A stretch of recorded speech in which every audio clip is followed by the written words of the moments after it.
Welcome back, everybody. I am Braden. This is Langley Outdoors, the place where we not only talk about what's going on in the gun world, our beautiful country, and how we're going to fix this bad boy together. Guys, we have got to talk about something that we knew was coming, but now it is time to kick some Republican butt in gear to rub the salt in the wound of the Democrat governor who just vetoed constitutional carry coming out of North Carolina. We have got some work to do, and if you are in North Carolina and you're one of the gun rights organizations, which I'm sure are gearing up for this fight right now, all the content that we'll be making, you are free license to use it to further the cause and spread wherever you can.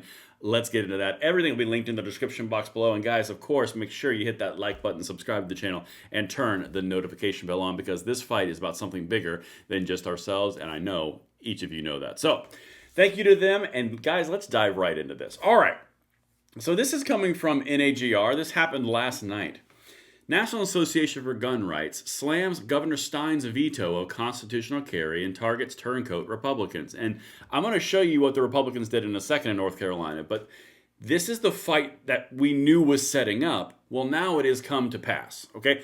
We knew that the Democrat was going to turn this down. That's not a surprise to anybody. In fact, it's just like when the permit to even own a gun was overruled by the governor. We knew they were going to veto that one too, and then we overruled it. Same process applies now. I'm going to walk you through it all right this second.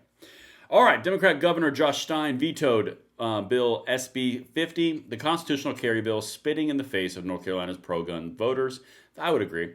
Stein's gutless veto proves he's cut from the same anti-Second Amendment cloth, and the National Association for Gun Rights will expose him as the enemy of freedom. He is to the same pro-gun voters who dealt defeat to his fellow anti-gun leftists, warned National Association for Gun Rights political director Dustin Curtis. Now, they're going to bring some fire on this, and they should. Because this passed overwhelmingly in the legislature of North Carolina, constitutional carry. This would make it the 30th state out of 50. Guys, they are trying so hard on a broad-based gun control level nationally. They are clawing as they are falling down the cliff. This could be number 30. And it all depends on how we push Republicans because it's in their hands. All right, let's get over to another person here. Taylor D. Rhodes. Breaking, North Carolina Governor Josh Stein just vetoed constitutional carry SB 50, stabbing every gun voter in the back. Now all eyes are on the GOP-controlled legislature. That's right. The GOP controls the legislature that overrode the previous governor, Cooper, when he said, no, the sheriff being able to tell you if you can or can't have a gun is fine. Well, that one got overruled or overridden. This one has the same fate if Republicans get off their butts. Again, wait until I show you this. Now all eyes are on the GOP-controlled legislature. If Representatives Brisson and Davis side with Stein and Bloomberg instead of Freedom, we'll make sure their voters know. And there's Mike at Guns and Gear saying the same thing, being aware, basically spreading awareness. So this is going to go places. A lot of us are noticing this. We've been following this. Now, those names that he just brought up right there, this is really important because this would require all the Republicans to jump onto this in order to override this veto. Previously, 2 Republicans didn't. Yeah, and 10 of them just decided not to show up and vote. Yeah, we're going to walk through all of that in 1 second, but I want to show you this because this has happened before. Permit to buy a handgun no longer required in North Carolina. The permit to buy the handgun. The governor, the Democratic governor, basically vetoed that and said, no, you're going to need to go to a sheriff to get a permit from that sheriff just to even have your gun rights, even though they're guaranteed. We're going to keep that law in place, even though it was instilled in, I don't know, like 100 years ago when some very uncomfortable social conditions were going on. Yeah, they kept that in place. And then the Republicans overrode it through the veto override right here. Raleigh from North Carolina, this is in 2023.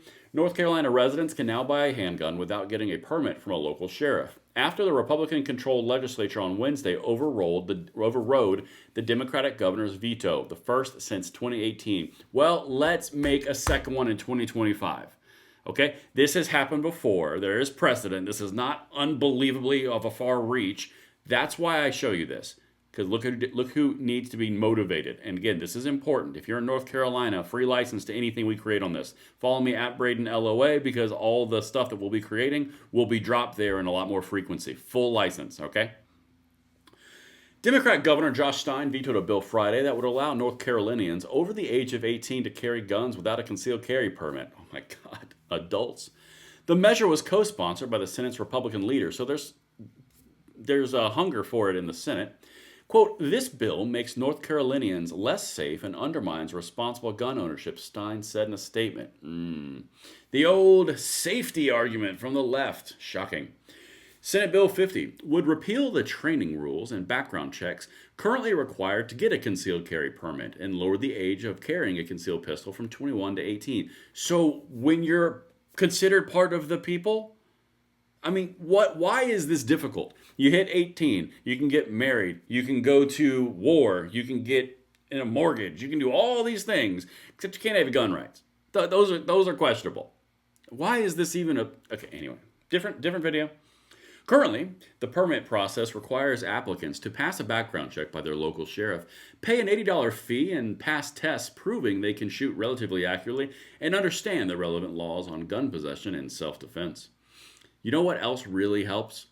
The link in the description box below for USCCA for the free training that they give you, from certified trainers, from people who actually know what they're doing, from the standpoint of the state laws, the implications of use of firearm, and then also how the firearm works. Yeah, there's a link in the description box below. So, let's just go ahead and take that out. The private sector could take care of that for you, North Carolina. Thank you. But USCCA has it, and it's all pulling from areas all around you. So check it out, link in the description. Anyway, let's keep going. Republican politicians say those rules are too restrictive and that if more people are armed, the state would be safer since police aren't always immediately on the scene of robberies, mass shootings, and other violent crimes. That is obvious, that is backed up by data, and that just is common sense. That's not even an argument anymore.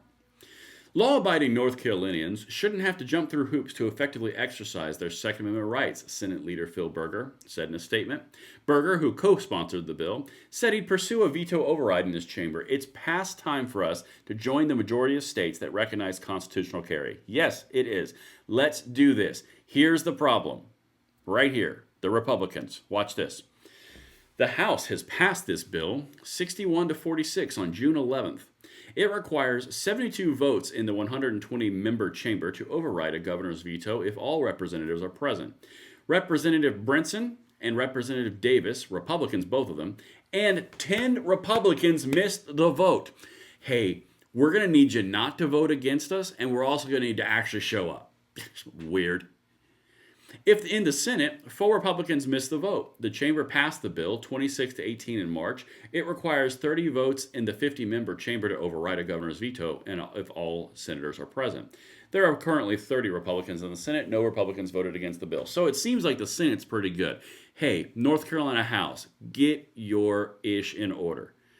Because if you've got 2 Republicans who voted against this when it passed out of the bill, or out of the House, I could probably play politics and read the tea leaves there a little bit. They probably didn't want to get their name on the vote, but they knew it was going to pass anyway, so it was like no harm, no foul.